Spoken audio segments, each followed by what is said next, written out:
Plants have this extraordinary ability to photosynthesize. Plants use sunlight, water and carbon dioxide from the air for this process. This process produces oxygen, carbon-rich molecules that make up most of the plant, as well as sugar-like molecules. These sugar-like molecules are secreted in the soil by the plant's roots. The sugary carbon molecules and nitrogen from the atmosphere are the basic dietary requirements for all life. That includes beneficial soil life. Sugary carbon molecules stimulate diverse communities of beneficial soil microbes such as bacteria, fungi, and earthworms. However, plants also require macro and micronutrients. These nutrients are present in the soil and decaying organic matter.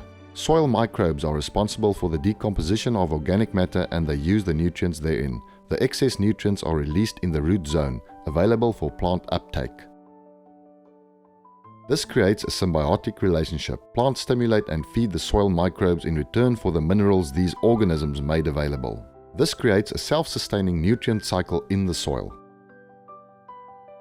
However, in agriculture we prepare a field by removing all the plants and roots. This process breaks up the fungal networks in the soil and disrupts this nutrient cycle. If we reduce the diversity of plants above the soil, microbes in the soil decrease. When harvesting crops, most of the organic matter that sustains soil microbes and plants are removed. This creates the need for synthetic fertilizers. The chemicals used in agriculture further reduces the number and diversity of soil microbes. Over time, soil becomes compacted and limits soil life even further. Applied fertilizer isn't utilized optimally when no soil biology is present.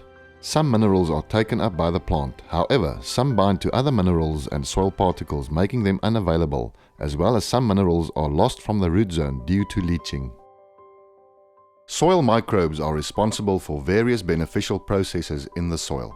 Certain species of fungi and bacteria can fix nitrogen.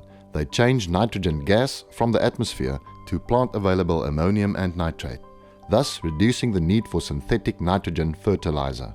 Soil microbes also release some of their digestive enzymes and organic acids to the soil. These molecules solubilize or release unavailable forms of minerals in the soil, especially phosphates. These minerals are now available to plants. Conventional fertilizer programs prescribe more nutrients than needed. This is to account for the losses like leaching. Soil microbes also require minerals to function. When minerals are present in the root zone, they utilize excess minerals, storing them in their bodies. Predatory organisms like earthworms feed on these microbes.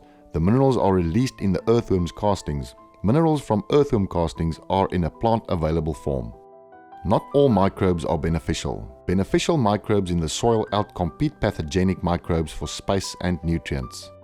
When these pathogenic microbes cause root diseases, predatory soil organisms control their numbers, reducing the negative impact pathogenic microbes have on plants. Soil life is crucial to healthy, profitable crops, and these are only some of the major benefits that soil microbes offer plants in this complex symbiotic relationship. Humefert specializes in the stimulation of beneficial soil microbes, restoring soil life in agriculture.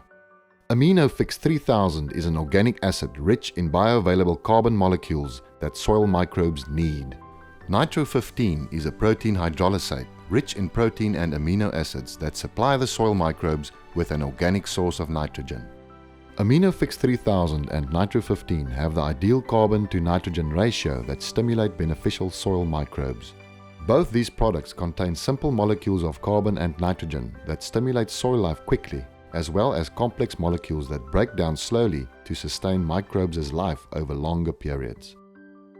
With the restoration of soil life, the beneficial processes in the root zone positively impact the production potential of crops and ultimately profitability.